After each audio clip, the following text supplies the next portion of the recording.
Ah oui, parce que là, Voilà, il n'est Christophe. pas 0 et c'est parti. Donc, Ange, je te laisse parler des aventuriers. Alors, on m'a, pareil que les autres, on m'a proposé ce thème et je ne savais pas trop quoi faire parce que l'éducation, bon, bah, ça sert d'abord à faire futur, sans morbidité en connexion. Mais qu'est-ce que ça veut dire faire futur? On ne sait pas ce que c'est les futurs, je ne peux pas voir dans une boule. Comment je peux aider des apprenants, des élèves, des enseignants à faire un futur alors que je n'ai pas de point d'appui? Un peu quand je suis dans ma classe ou quand je suis dans les aventuriers, j'ai l'impression de faire un saut dans l'espace inconnu. J'ai des connaissances que je crois être intangibles, j'ai quelques points de repère, des aides, des collègues, des savoirs, mais pour de vrai, je suis un peu dans le vide. J'ai plus de questions, plus d'inquiétudes que de savoir. Et de surcroît, pour compliquer un peu plus la tâche, nous sommes dans une époque où on parle d'une conversion numérique, ce terme que j'emprunte à Mila Douayi, où il dit que voilà, toutes les normes sociales, culturelles sont en métamorphose, changent, et cela impacte surtout tous les modes de production, de partage, de transmission du savoir, qui est quand même notre métier, nous autres enseignants. Et on s'est dit, avec François Teddy, que vous avez écouté ce matin, au CRI, qu'on va créer une unité, S'aventurer École de la Recherche, qui va répondre à l'inconnu par la seule méthode qui répond à l'inconnu, savoir la recherche. On va se dire, voilà, éducation et recherche, c'est absolument inséparable.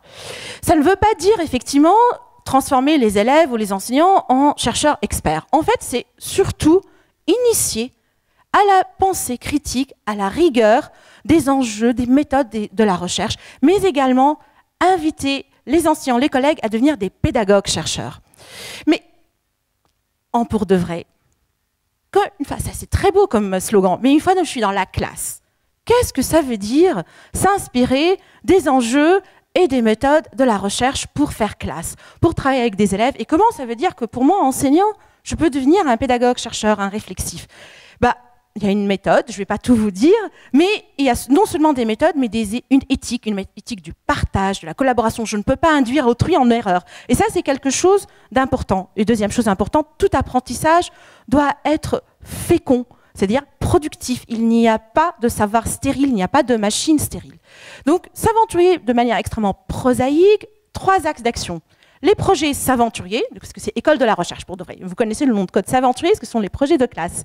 Mais également, tout un axe de formation, de développement professionnel des enseignants dont on va parler. Et puis, nous sommes quand même un centre de recherche, donc nous faisons beaucoup de recherche, mais je ne vais pas beaucoup en parler. Qu'est-ce que sont les projets qu'on propose aux classes? Des projets que ce soit en sciences exactes ou en sciences humaines, parce que la science, ce n'est pas simplement des neurosciences ou de l'astrophysique, c'est également de l'histoire, de la sociologie.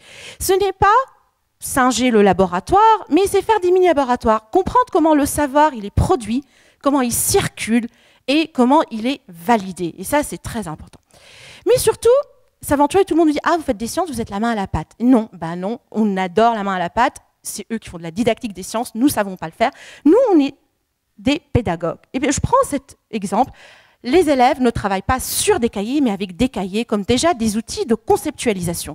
Et je vais vous parler un des projets. On travaille avec des cahiers de chercheurs et on a lancé un projet dans le cadre d'un appel à projet IFRAN sur le carnet numérique de l'élève chercheur, grâce auquel il va apprendre à contribuer, partager et publier de manière numérique. Mais pas seulement. Qu'est-ce qui s'y joue pour de vrai? L'élève, il fait des savoirs, il y a comment je vais appréhender un corpus de données, comment je vais publier, comment je vais partager. Tout cela, ce n'est pas des sciences. Comment l'enseignant va orchestrer tout cela, comment il va structurer tous ces apprentissages, comment il va faire, que ce soit sur le numérique ou sur un cahier. Aujourd'hui, le numérique nous offre la possibilité que les élèves, si on l'utilise bien, ils soient plus actifs. Et tout ça pour vous dire qu'effectivement, s'aventurer, contrairement à ce que vous croyez, ce ne sont pas uniquement des élèves qui travaillent avec un chercheur ou un enseignant. C'est vraiment de l'orchestration pédagogique, de la scénarisation réflexive tenue par l'enseignant qui appelle des chercheurs à l'aider. Nos formations, alors nous avons des formations, mais également beaucoup de MOOC. Et là, j'en profite pour saluer toute l'équipe s'aventurer, et notamment Fabien Aubard, qui doit être quelque part, parce que nous...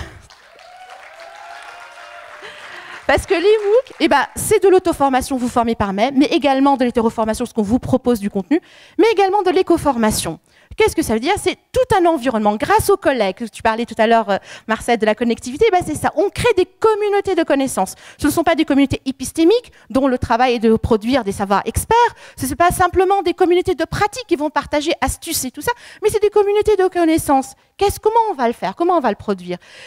Collaborer entre enseignants, reconceptualiser en collaboration avec des chercheurs, créer des nouveaux outils propices à la co-investigation entre chercheurs et enseignants, et le CRI, et donc vous allez pouvoir venir sur le stand des saventuriers, prototyper avec nous les plateformes qu'on va créer à cette fin pour que des enseignants experts puissent être des mentors d'enseignants novices, mais également pour partager, évaluer des ressources et des projets, mais également s'initier à la R&D entre chercheurs et enseignants. Donc venez, on va en parler ensemble à partir de demain et jeudi également.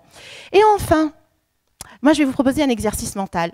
Je ne veux plus qu'on utilise le mot numérique comme substantif. Utilisons-le comme les anglo-saxons, uniquement sous forme adjectivale, et passons au post-numérique. Parce que j'ai entendu tout à l'heure, les élèves ils sont passifs, etc. Mais ça a toujours été le cas.